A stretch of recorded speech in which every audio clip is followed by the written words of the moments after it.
In 2012 and 2013, West Side Road was judged by BCAA to be the worst in the province, and it was only marginally better in 2014. Crumbling pavement and potholes are the main causes, but work is being done on this road.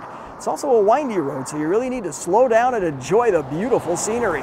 In our next story, we go to the West Kootenays, where Christina Krichkowski takes a scenic drive through the Selkirk Mountains, making sure to stop at a lakeside spot that simply can't be beat. Christina? Thanks, Tim. Today is all about taking in some scenery on the open road as I travel a small section of the International Selkirk Loop. Along the way, I'm going to be stopping in Kaslo to check out a great pit stop that is both historical and interactive.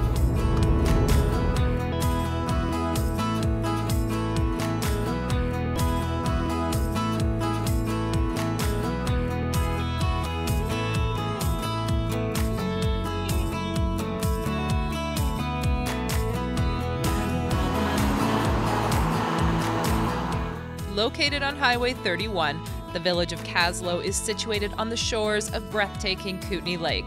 The quaint community features beautiful beaches and interesting shops, and it also happens to be the home of the SS Moyie, the world's oldest intact passenger sternwheeler.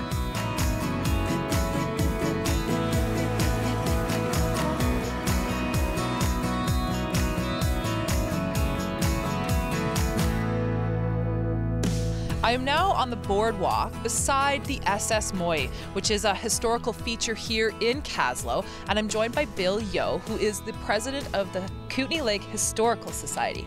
Now, Bill, tell me a little bit of history about the SS Moyie. Where was this boat in service?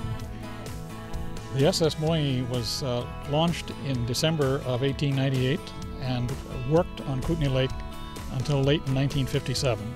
It began life as a passenger ship primarily to fill in a gap in the Crow's Nest rail line built by the CPR in 1898.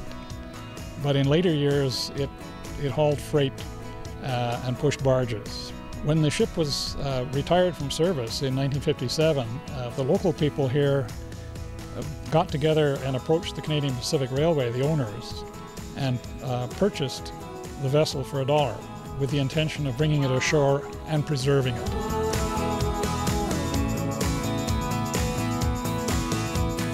The original intention was passing through, but we saw so much to be able to see as we kind of stopped. We says, well, maybe let's stay the night and check it out. Where are you visiting from today? Squamish, BC. And what are your thoughts about Kaslo being a great pit stop on the International Selkirk Loop? I would say excellent. The scenery, the weather, people, everything's great. We heard it was a quaint little town. They have a historical site here, being the boat. They have amazing bakeries. The front street is an amazing street if you just want to, walk the town and enjoy the culture. This is the prettiest place I've ever been. And to come in here and have a coffee and not visit here would be nuts, because this is an incredible piece of history, this ship. You're not going to find anything like it in this part of British Columbia. This is it. And this one is a National Historic Site of Canada.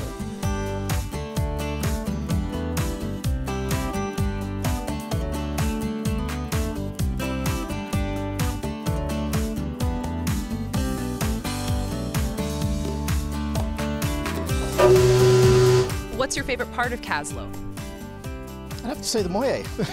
We've just enjoyed visiting this steam wheeler. We love the antiques and the history that we find in various areas. Now, Bill, I know the SS Moyie is open from Mother's Day to Thanksgiving every year, 7 days a week. Tell me what kind of visitors you're seeing come by the SS Moyie. Probably the majority of our visitors come from Alberta and British Columbia and Washington State and Idaho. But we also get people from faraway points, particularly in Europe, Northern Europe. There's quite an interest in mountain country, and people fall in love with the Moyie when they come here. I love this ship. It's gorgeous. You can feel the life on it, and when you read the history of it and see everything that's done. But I mean, there's all kinds of shops, there's beautiful mountains surrounding us. Can't miss the lake. It's just a beautiful spot to be. We're most enjoying it, actually. The people, the locals we've talked to are very friendly. Absolutely, I would recommend Kaslo as a pit stop.